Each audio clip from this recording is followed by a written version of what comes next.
Hey, welcome back. So this week we're going to do something a little different. We're going to stick with the paper theme, but this week I want you to try and make up a paper airplane.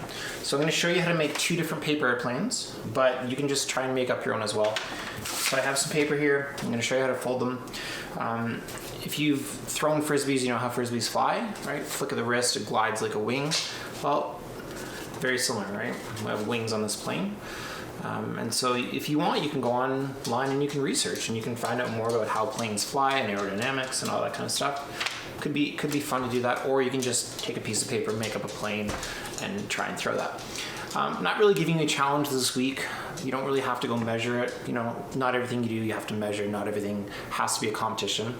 You can definitely make it one if you want, but you can also try and make up an obstacle course. So maybe if you have like a hula hoop, you could set that up and try and throw that through the hula hoop from, you know, quite a bit of ways away.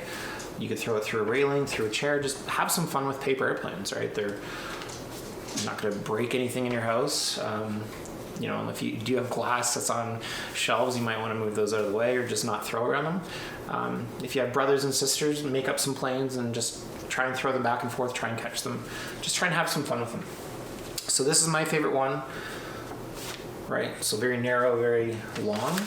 This one is shorter and wider. So I like this one. You're gonna wanna throw them like a dart. So we're not really throwing them like a baseball or a frisbee. So you're just a little flick of the wrist, just flick that wrist, okay? So the long one, I like to start off by folding the paper in half. And then you're gonna fold the corner down to the fold in the paper. And then you want them to match. And so you really want a sharp point at the top. Then you're gonna, so that's where it's folded. Now you're gonna fold it backwards the other way. Okay. So now I have it like that. And then you're gonna wanna fold down. And this is up to you how far you wanna come down. And whatever you do on one side, you want to do on the other side. So you just try to mirror that fold on the other side. Okay, and then underneath you can grab that. So you have a plane, but I want to make it a little sleeker so I can even do one more fold down. And then again, I'm going to match what I do on the other side.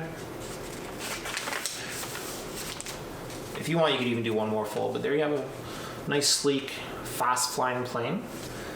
And then you're going to basically do the same folds to get this one, but instead of doing it the long way, you're going to do it the short way.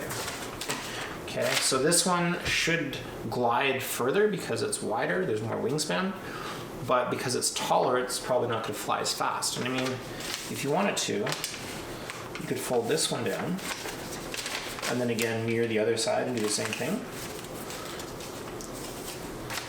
So wingspan, very similar, shorter. So now this one might fly a little better. So I'll throw a couple test ones. I have 3 planes now. We'll see how those fly. So have some fun with it. That's the activity this week. If you want to make it a challenge, you can. If you just want to make some paper airplanes and see how they fly, have some fun with it as well. And we'll see you next week.